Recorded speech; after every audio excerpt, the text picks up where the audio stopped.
The Civil War was death and destruction on a scale no one in the United States had ever seen before.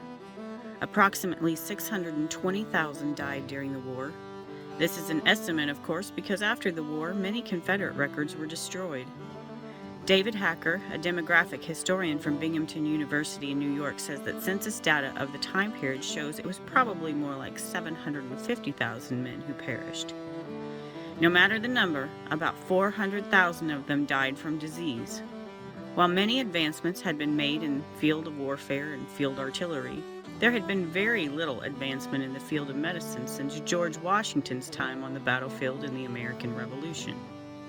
At the time of the Civil War, Louis Pasteur was just discovering those tiny little things we now call germs, and it would be years before his findings would be widely accepted. Due to this lack of understanding, battlefield doctors would reuse unwashed bandages and operate on men with dirty tools. As you can imagine, this led to many deaths. Of the approximate 60,000 amputations performed, there was a 27% mortality rate.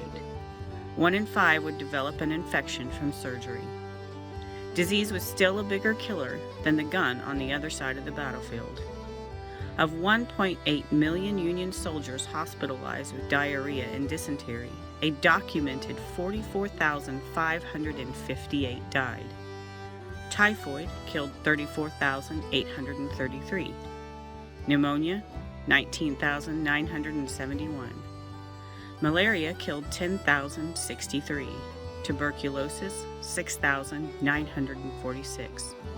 And George Washington's nemesis, smallpox, still around, took the lives of 7,058 soldiers. And while these numbers sound quite staggering, battlefield medicine really did make a staggering advancement at this time. Both sides elevated the standards for treating sick and wounded during the war. New commissioned troops became part of the ambulance corps for the Union side and infirmary corps for the CSA. With a staggering number of men fighting in the war, women stepped in on both sides to become both nurses and in some cases doctors and surgeons.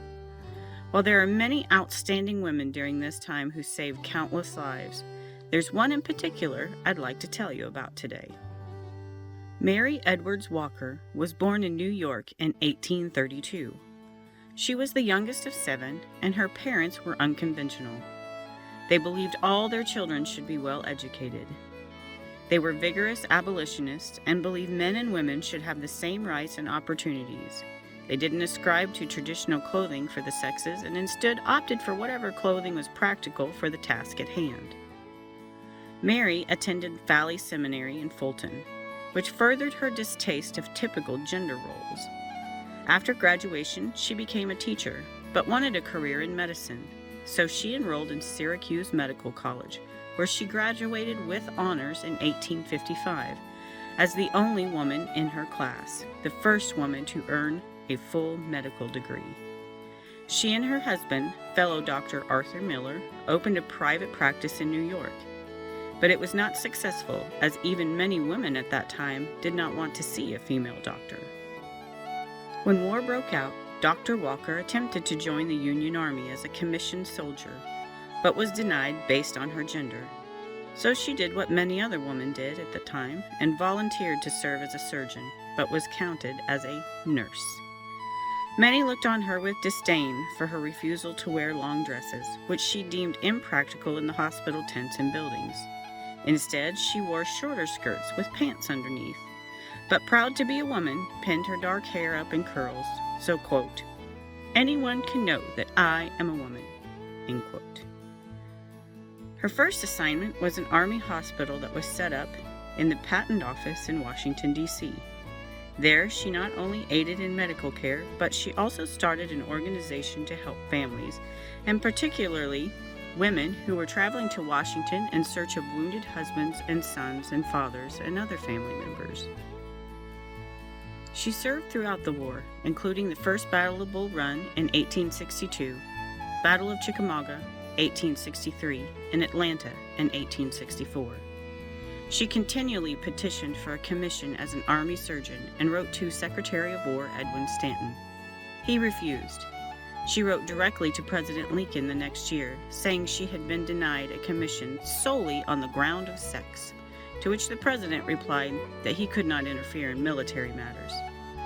After 2 years of service to the Union Army, she was given the title Contracting Acting Assistant Surgeon, Civilian, in the Army of Cumberland by General George Thomas when the 52nd Ohio Regiment's assistant surgeon died. Some accounts say she was more than just a doctor, that when she was tending to the wounded, she was also spying and giving information to help General Sherman change his battle plans. In April of 1864, Dr. Walker was alone on horseback and crossed enemy lines in order to care for wounded civilians. She was taken by a Confederate soldier and arrested as a spy, largely because of her male clothing. She spent 4 months in Castle Thunder as a prisoner near Richmond, Virginia, and was later freed as part of a prisoner exchange that involved swapping surgeons to their respective armies. One biography of her made note that she was delighted to have been part of a man-for-man swap. Her stint as a female prisoner of war caused quite a ruckus with the Confederates.